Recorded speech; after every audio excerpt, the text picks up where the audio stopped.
Greetings YouTube and welcome to my latest weapons build. I've got this piece of steel. It's scrap. Don't remember what it was for. And I want to turn this into a hand axe. So what am I going to do? Well, I'm going to use this piece of chromed square stock as the handle. I'm going to cut it off here. I'll save this rectangular piece for later. And I'll cut a length on this. This is 36 inches long, so I think I'm going to whack it in half, make it an 18-inch handle. And I'm going to put it this way, with these two holes facing out.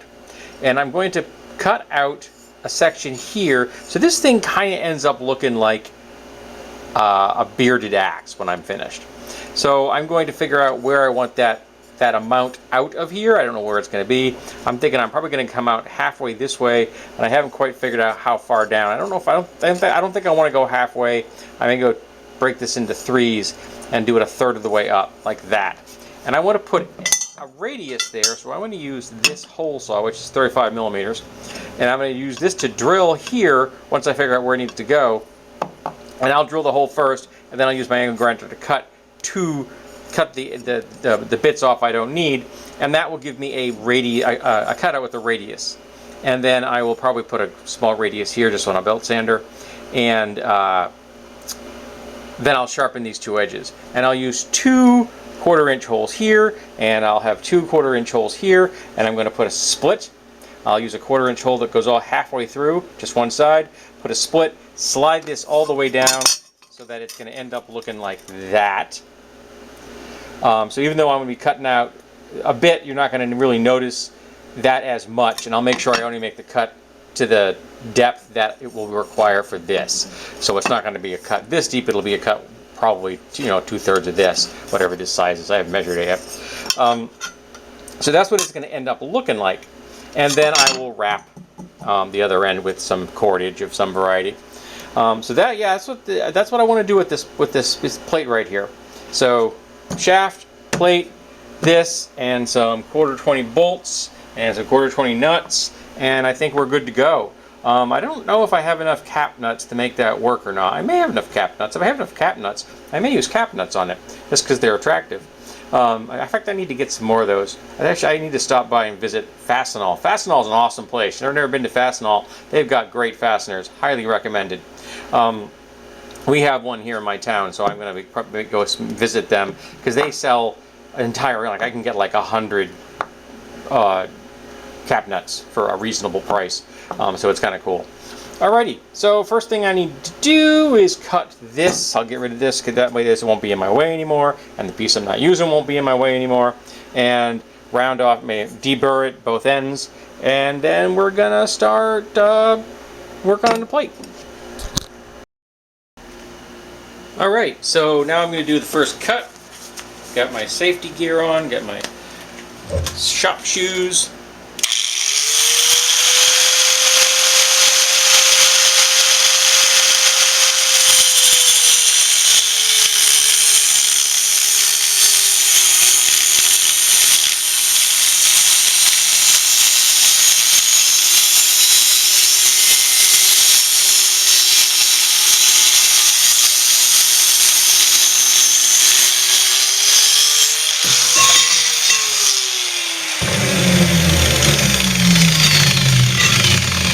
Not the most, elegant execution, but seeing as I did that by eye, it's only off by 1/8 of an inch. That ain't too bad. Alrighty, now I need to measure this, and we're going to go with my red marker.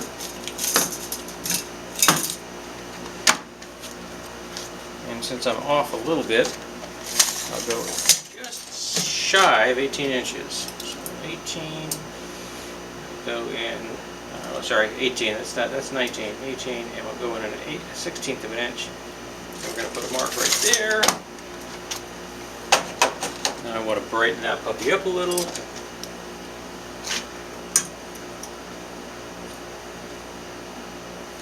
There we go. I love this little square, by the way. It's from Empire. It's a lovely little square. I love this thing. That's why I use it all the time. Alright, now that I got that done, now we extend it over to this side. So we're off the edge. Snap it back down. And I'm going to have to get rid of this. This is part of the fixture that this originally belonged to. This was a clothing rack from a some kind of store. So that's what this was, and that's how you would clip them together to make the clothing rack. I bought all the components for it for $10, so I paid like $1 for this piece of chrome square stack tubing. It's a pretty good deal.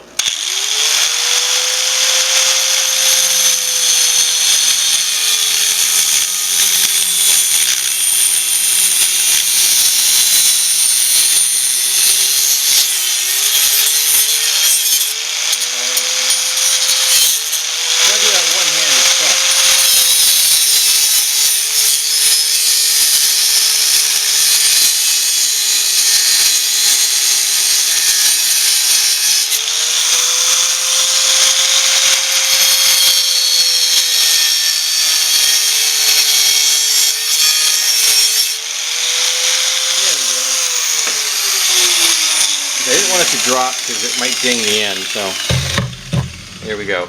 So now we have two pieces. Now we get to clean that up a little, and we can start laying out lines and laying out stuff onto the plate.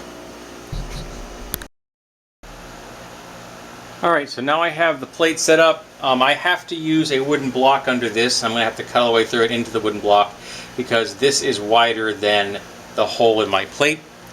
So in my table here, so there's no way I can do that, so I have to go this, and this is just a piece of sacrificial wood I've been using for this particular job for years. It's got holes all over it. I got my light here to give me some illumination. One thing about this light that drives me nuts is every time I turn it on, my radio gets interference. It's kind of annoying. I'm using a clamp, table clamp here, which I picked up at Harbor Freight, which is wicked cheap. I bought these online. They're carbide hole saws, drill hole bits, and I have some Vaseline in there because that's very easy to place it where I want it. But I will also be using some 3-in-1 lubricant because once this thing starts to bite, it's going to need lubrication. So we're going to see how this goes. If this goes badly, you'll probably never see this clip.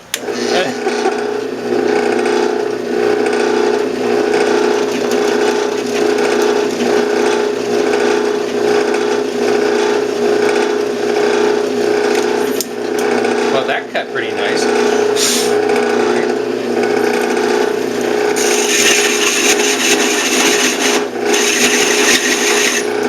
Now I got a mark.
There we have a successful hole drilled. Now, didn't kill myself, and there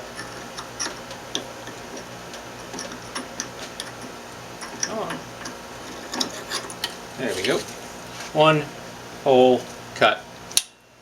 Awesome. So now I'm going to use the angle grinder to cut the rest out, so I have a notch that has a rounded, has a radius on the inside curve. So that worked pretty nicely. Quite happy. Didn't kill myself. That's always a bonus. Didn't even get hurt. So the plate has now got the notch in it, and I've deburred it. I have not laid out the holes yet because I want to get that done here first. And I've already drilled those 2 holes here, and now I'm about to put the split on one side only, so this blade will come in and it will back in against the inside of this. I didn't show you how to drill in those 3 holes because it wasn't particularly interesting. You've probably seen people drill holes through square shot tubing. Oh, sorry for the glare. That's one of the disadvantages of using chrome tubing. So now I'm going to take my angle grinder and I'm going to come in here and make a slot on one side only, right down the center, and then I'm probably going to have to, I don't know if that's the same width as the angle grinder or not. It'd be really convenient if it was. And then I'll see how it fits.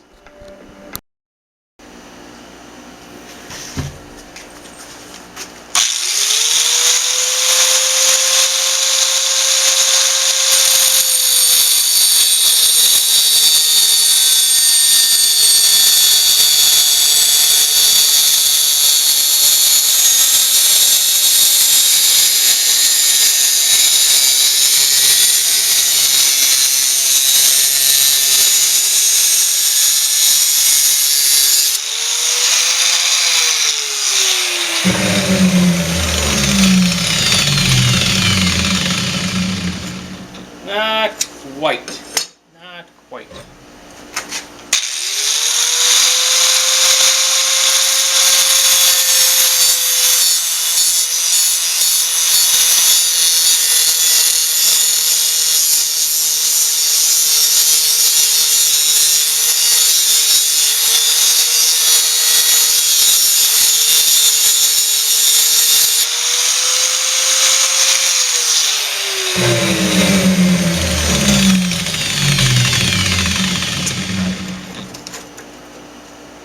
Almost.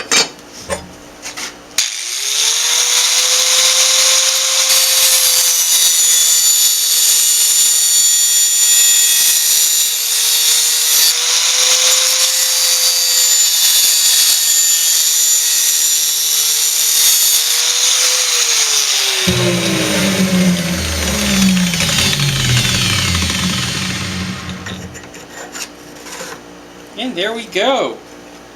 That is where it's going to live once I'm finished. So that'll be pinched like that, the pressure of the bolt going this way, and of course the bolt going through the holes I'm going to drill in this will keep it from moving in any other direction. So now it's time to mark this and drill holes in the plate again. It drilled pretty nice the first time, so I got no reason to believe it's not going to drill pretty nice for the next 2 holes. So here we have a dry fit. I'm probably not going to use these kind of bolts. I'm probably going to make some out of 1/4 inch rod if I've got enough acorn nuts. But this is just a dry fit to give you an idea. I like this. I like this. Got a nice weight to it. Now I'm going to have to take this apart and then put an edge on this. This doesn't have one. So let's work on that next. Okay, so got an edge on it. It's not shaving sharp, but it is pretty darn sharp. And this is why I wear cut resistant gloves, because I smacked my finger on my buffing wheel on the angle grinder while I was putting that edge on there. That's not my finger. So time for a new pair, but I'm not injured. Yay for cut resistant gloves. I love these things. They're very nice. Alrighty, so now all I have to do is wrap the grips and assemble it. The bolts are all set. Those are going to be my bolts. Holes are all drilled. Slots made. Blade is done. So I'll wrap it, assembly, and we're finished. And there we have the finished axe. And I think it came out really nice. It's got a nice proportion. It's got a nice feel to it. I think that the shaft and plate size and the cutout and everything, I think it all really works out quite well. I like these two, other 4 of them, I should say. Acorn nuts, they go well with the chrome. This, again, it's not shaving sharp, but it's sharp enough for what it's designed to do, which is harm people. But, you know, this was a nice little project. Seriously, these came out really quite pleasing. I'm very happy with it. So you end up with a very cool little axe. But you know what's better than a cool little axe? 2 cool little axes. Yes, this entire project I've been building 2 of these things that you didn't know about until just now. So here we have 2 of the same thing because I had 2 plates. So I'm like, I got 2 identical plates. I gotta do a match set. So I did a match set. So now I got 2 of these things. Don't know, you know. I guess you could do the old dual wielding thing. It's been done many times before. So there you go. So now I'm going to take this outside, get some stills for this video as well as my DeviantArt page and my Instagram. And if you do not follow me on DeviantArt and Instagram, you should. That's DeviantArt is where I post my permanently post my builds, my stills, and Instagram is where I post build pictures, salvage pictures, component pictures sometimes long before they ever end up in actual build projects, as well as cute cat pictures, which, you know, who doesn't love a cute cat picture? Thank you for being here. I hope you've enjoyed yourself, and I hope that you'll come back for the next build.